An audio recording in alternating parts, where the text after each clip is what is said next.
নিকটস্থ অনেক কোয়াক বা গ্রাম্য চিকিৎসকের কাছে গিয়ে আমি এমনও পাই যে কয়েকদিন আগে আমি একটা রোগী পেয়েছি, তার পায়ুপথে রোগের কারণে সেই চিকিৎসক আনরেজিস্টার্ড কোয়াক চিকিৎসক পায়ুপথের জায়গাটা পুড়িয়ে দিচ্ছে। পুড়িয়ে দেওয়ার কারণে কি হয়েছে, পায়ুপথটা পুরো সংকুচিত হয়ে গেছে, বা মানে বাথরুম করতেই তার কষ্ট হয়ে যাচ্ছিল, স্টুল পাস করতেই কষ্ট হয়ে যাচ্ছিল। সো পায়ুপথের সমস্যা, ব্যাপারটা বুঝতে পেরেছেন? এটা আমাদের মায়েদের বা মহিলাদের পায়ুপথের সমস্যা, এটা মায়েরা সবসময় লুকায় রাখতে পছন্দ করে। দেখেন, পায়ুপথে নানাবিধ সমস্যা হয়। পায়ুপথে পাইলস হয়, পায়ুপথে যেটাকে আমরা হেমোরয়েড বলি, পায়ুপথে ফিস্টুলা হয়, ফিশার হয়, ক্ষেত্র বিশেষে ক্যান্সার রোগও হয়। এই যে নানাবিধ সমস্যা পায়ুপথে হচ্ছে, এবং এখন কিন্তু আমাদের মা এবং মহিলাদের যদি আপনি চারিদিকে খবর নেন, প্রচুর রোগী আমরা পাই যে মা এবং মহিলা পায়ুপথের নানা রোগে আক্রান্ত, কিন্তু তারা এইটা প্রাইভেসির কারণে, গোপনীয়তার কারণে, লজ্জার কারণে কাউকে বলে না। কিন্তু যদি পায়ুপথ দিয়ে রক্তক্ষরণ হয়, পায়ুপথ দিয়ে রক্ত যায়, পায়ুপথে যদি অস্বাভাবিক কোনো বহিঃপ্রকাশ থাকে, পায়ুপথের ওই জায়গাটা যদি ফাটা থাকে, নিয়মিত যদি কষার রোগ থাকে, তাহলে অতি দ্রুত আমার মা এবং মহিলাদের উচিত নিকটস্থ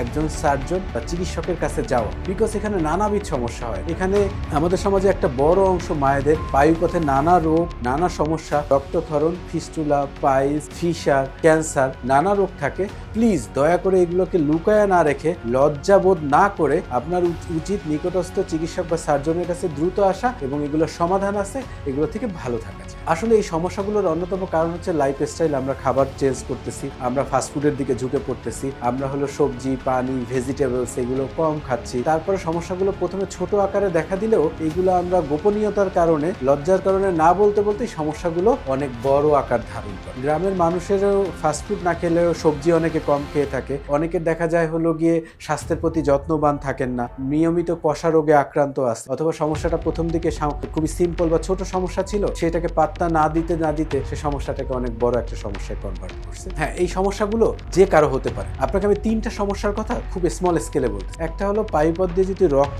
রক্ত বের হয়, ব্যথা সাধারণত থাকে না, আবার অনেক সময় কিছু একটা বের হয়ে আসে, এই রোগটাকে পাইলস বলে সাধারণ ধরেন। তারপরে পায়ুপথের একটা জায়গায় ফেটে যাওয়া, এই রোগটাকে ফিশার বলে। ব্যাপারটা বুঝতে পেরেছেন? অথবা পায়ুপথের পাশ দিয়ে কোনো একটা ছোট্ট ফুটা তৈরি হওয়া, রাস্তা তৈরি হওয়া, যে রাস্তার এক মুখ বাহিরের দিকে চামড়ায় আর এক মুখ পায়ুপথের ভিতরে ওপেন করছে, এটাকে ফিস্টুলা বলে। এই যে ফিস্টুলা একটা, ফিশার একটা, পাইলস একটা, এরকম যদি সমস্যা দেখা দেয়, আপনি দয়া করে সংকোচ বোধ না করে, আপনি লজ্জা বোধ না করে, দয়া করে আপনি আপনার স্বামীকে জানান, আপনি আপনার সন্তানকে জানান, আপনি রেজিস্টার্ড সার্জন বা চিকিৎসকের কাছে আসেন, এবং এটা সমাধান আছে। প্লিজ লুকিয়ে রাখবেন না, এটাই অনুরোধ। আচ্ছা, যে কোনো মানুষের তো যে কোনো রোগই হতে পারে। এখন ফিস্টুলা, ফিশার বা পায়ুপথের সমস্যা, এটা আসলে সামাজিক একটা, আমরা যে সামাজিকভাবে বলে থাকি, খারাপ দৃষ্টিতে বা দৃষ্টিকোণ থেকে চিন্তা করে থাকি, এটা একটা সামাজিক অবক্ষয়। আমাদের উচিত, এটাও একটা সাধারণ রোগের মতোই, এটা কোনো অস্বাভাবিক রোগ না, এটার জন্য আমাদের কাউকে ছোট করে কথা বলার সুযোগ নেই।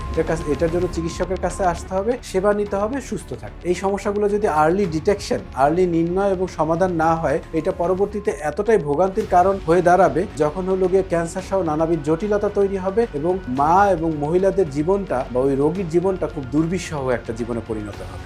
ভবিষ্যতে যদি এটা ধরেন ক্যান্সার আনডায়াগনোস, তাহলে সেখান থেকে তো মারা যাওয়ার প্রবণতাও থাকবে বা আশঙ্কা থাকে। এই কারণে যেটাই হোক, আমাদের রেজিস্টার্ড চিকিৎসকের কাছে আসতে হবে। আমাদের সংকোচ অথবা হলো গিয়ে ভয় পেলে হবে না, আমাদেরকে চিকিৎসা নিতে হবে, সুস্থ থাকতে হবে।